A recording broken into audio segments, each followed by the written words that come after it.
Hello, I'm Neil Quigley and welcome to the latest episode of my Blogcast. Hope you're well. I am a big fan of the Mischief Theatre Company. I first heard about them from an actress friend of mine who told me their Edinburgh show called The Play That Goes Wrong was fantastic and had transferred to the West End. I went and saw it, possibly still the most I've ever laughed during the afternoon in a theatre. I've actually been back and seen it since, and it's still just as good. I have pretty much managed to see every single show they've ever put on, and I've enjoyed them all. There was one missing off that list, and that was their most recent production, which was the comedy about spies. I had heard lots of good things about it. It featured many of the original cast from the first version of The Play That Goes Wrong. Therefore, it was the creative team behind the Mischief Theatre Company still in the production. Managed to get some decent seats in the stalls to go along and watch it. And I must say, it was thoroughly enjoyable. They are very good at doing silly yet quite clever stuff. Lots of slapstick, lots of farce, lots of action, very funny, plenty of laugh out loud moments. It's always a great night out seeing their shows, and this one once again was fantastic. Could not fault it. I look forward to their next offering. I'm sure there'll be something new just around the corner. I'm not sure how they keep doing it and coming up with the stuff they do. It's very complicated,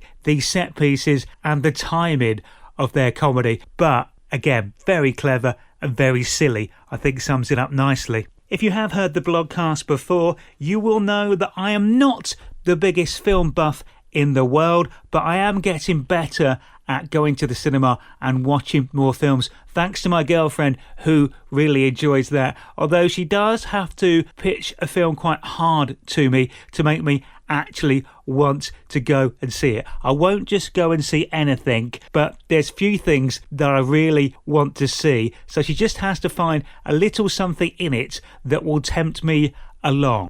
A few weeks ago, we went and saw The Life of Chuck, which is an adaptation of a Stephen King short story. She had read this short story previously. I obviously had not, and I never like to do any research before I go to a film or see a new theatre production if I can help it. I kind of like to see it fresh and just work it out and take it all in for myself. It did have an excellent cast, including Tom Hiddleston and Karen Gillan, and the man who was the deciding factor of me wanting to go and see the film. Mark Hamill of Star Wars fame was in it. That was good enough for me. If he's in it, was happy to go along. I must say, it was really good, really enjoyable. I did get a little bit confused, if I'm honest. I don't want to give any spoilers away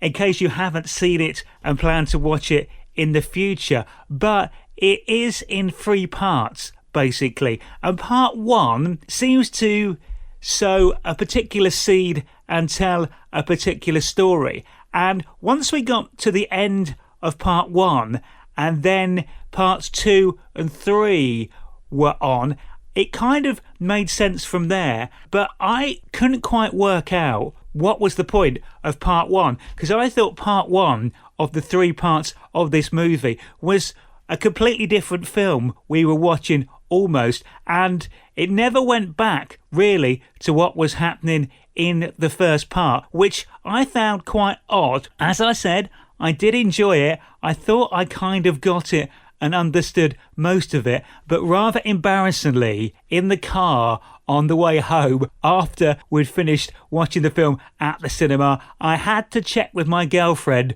what the first part was all about. And once she explained it to me and filled in a few gaps, it all made sense. And yes, Stephen King is extremely clever. I get what he was trying to do. But it is very much like me to be able to enjoy something perfectly well without not really knowing exactly what was going on. I never mind finding these things out retrospectively. I think that's fine. It's okay. It still means I get the same enjoyment. There are some films I am actually wanting to go and see at the cinema between now and the end of the year. The Bruce Springsteen biopic, I'm very much looking forward to seeing that hopefully next month. And Baz Luhrmann has put together a new Elvis film using actual cleaned up footage of Elvis called Epic. It had its premiere at the Toronto Film Festival in Canada. I've seen some clips and I'm very much looking forward to seeing that one when it's released in the UK as well. A mate of mine is a fantastic singer and actor who has performed in London's glittering West End as the Phantom in The Phantom of the Opera and Jean Valjean in Les Mis. So he's got a bit of pedigree. I think he has an amazing voice. He was also on New Faces in the same series as Joe Pasquale, who went on to win it. They were both in the final. That kind of helped launch his career in some ways and put him in touch with Andrew Lloyd Webber and Cameron McIntosh. Anyway, he occasionally, as a thank you to the community where he lives, puts on a local gig. This time he put a show on at their local church, which in many ways is genius because the acoustics in those places are normally amazing, and it was really good. He performed alongside his girlfriend and fellow West End star Natasha. They did quite a few pieces together and also sung some individual songs, and they had a guest performer as well, Anthony Stewart Lloyd, who has an amazing voice, so powerful. So he again did some solo stuff and they all did some songs together, songs from the musicals, some opera and some more traditional songs. Great gig, over 2 hours long, including the interval, and they very kindly did serve some wine in the church as well. So got to have a few glasses of that while we were enjoying it. As I said earlier, Mike Sterling was Phantom in Phantom of the Opera, and as a gift when you finish playing that role, they do let you keep your mask that you use during the performances. So when he and Natasha did a section from Phantom of the Opera, he played dual roles. He played the Phantom and Raoul. Obviously, when he was the Phantom, he was wearing the mask. And because he's so good, when he's singing those songs, he does look particularly creepy and quite scary with the mask on, and the way he is acting towards Natasha's Christine. Truly fantastic night. Really loved it. Great choice of songs, fantastic performances, and as ever, there was an after-show party. So we went back to the local pub afterwards, where I managed to get a bit of a chat to Mike, which was great. Nice to catch up with him and his musical director Toby Cruz, who was there too, and I got to meet Anthony Stewart Lloyd, who was fantastic. He was lots of fun. So it was a brilliant night, great live music, topped off with spending some time with friends and having a few drinks. Great night out. Many people seem to think that all my girlfriend and I do is go on holiday. I kind of understand why they might think that. We don't go on any more holidays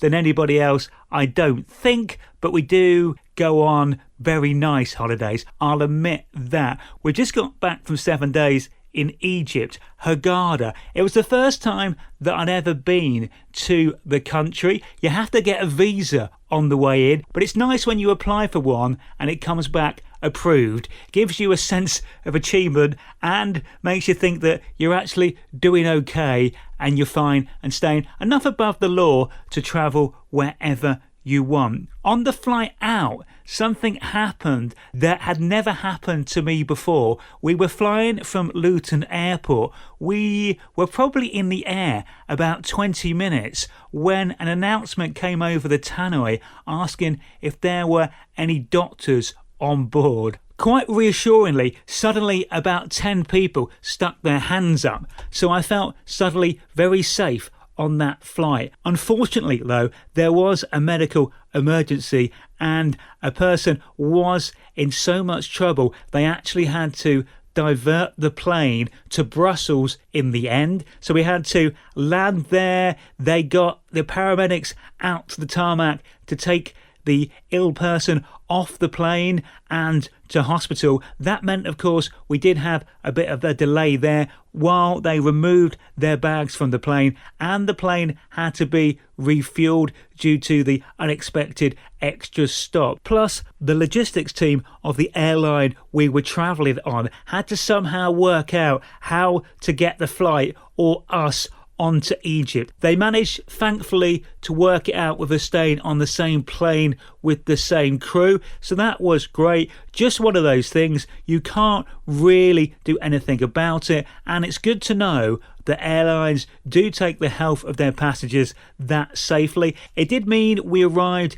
in Egypt 3 hours later than planned. I was quite impressed with the Hurghada airport. There were quite a few checks to go through, but you got through quite quickly. Everybody was friendly and helpful, so that was good. We had a private transfer to take us to the hotel, which was about 20 minutes away. It was quite weird driving through Egypt at that time of night, about midnight. It was very busy. All the shops were open. Lots of people were just doing their daily shop and going about their daily chores at that time of night. The moon was exceptionally low in the sky and looked huge. I'm a big fan of the moon and often look out for it every night. That is one of the biggest and best moons I think I have ever seen. It looked like something out of Star Wars as we were driving towards the hotel. When we arrived at the hotel, we were expecting quite a relaxing week, although we had heard the place was considered a bit of a party hotel. So we were a bit concerned about that. Then as we arrived at just after 1 a.m, we walked into reception. All we could hear was this big bass pounding music. 4 younger guys ran past us with their tops off, and there was just a massive light show outside. Bearing in mind we're quite tired from a long flight and the extra delay we incurred, we are thinking at this point, this is not going to be a relaxing holiday if this is what's going to happen every night. How have we got the stamina to join in? Anyway, we thought it was too late for food, so we just headed straight to our room and got to bed, eventually with the banging music going on in the background. As it turned out, we needn't have worried. There were quiet areas during the day and during the evening, and louder areas if you wanted to party the day and the night away. The resort we went to was called the Meraki Resort, and it was really good. They had so much space, about 4 different beach areas that went into the Red Sea. They had plenty of very comfy sunbeds everywhere with cushions, so getting somewhere to sunbathe and lay for the day was not a problem at all. All of them were in quite close proximity to toilets or bars, and they were very good at coming round and taking drinks orders and bringing drinks to your sun lounger. So that was absolutely perfect. The weather out there was fantastic. Every single day, bright sunshine, blue skies, highs of 34 Celsius. Even in the evening, it didn't get much lower than 30 Celsius. We did not see even a cloud, let alone a drop of rain when we were there. For a sun worshipper like me, it was absolutely perfect. I was there in the sun every day, covered in my sun cream, just lapping up the rays. Absolutely loved it. Did do a bit of reading while I was there. I got a biography on John Lennon, which I read, by Ray Connolly, which I very much enjoyed. That was very interesting about John and the life of the Beatles in general. I am quite, it seems, compared to my other half, a slow reader. So that was the only book I got through during the entire week. She, however, read about 8 books while we were there. The other thing I was doing while I was lazing on my lounger in the sun was I downloaded quite a few podcasts and was listening to them with my new Bluetooth headphones. The podcasts I selected were from, firstly, my favourite comedian of all time, Frank Skinner, and his Frank Off the Radio podcast. That was great. Really enjoyed that. Massive fan of his. Very, very funny. Also, I do like Russell Howard. He's got his Wonderbox and 5 Things podcast. So I listened to quite a few of those with various guests, including Joe Wilkinson, Greg Davis, John Richardson, and Al Murray. They were all great. I did listen to an episode of the Ramesh Ranganathan and Tom Davis podcast, Wolf and Owl. I also went with one episode of the Rest is Football podcast with Gary Lineker interviewing Roy Hodgson. I did work at Wembley Stadium for a bit as a tour guide at the time when Roy was the England manager. He is such a nice and lovely bloke. They used to do all the press conferences from there ahead of games, and they used to announce the squad from Wembley Stadium as well. So he'd often be around while we were doing tours. If he ever saw a tour group of school children, he would always come over, have a chat and say hello to them. How cool is that, to be on a tour at Wembley and then you get to talk to and meet the England manager? Roy was absolutely ace. Therefore, as you can see, I spent most of my time listening to comedy podcasts and laughing during the day, which is never a bad thing. One of the strangest things about the resort I felt was, and I get maybe this is not surprising bearing in mind where we are in the world, but I still found it a bit odd. There was a man who had a camel who used to wander around all the beach area with his camel, either walking it along or sometimes he'd be riding it, often calling out the word taxi for a laugh if you wanted a lift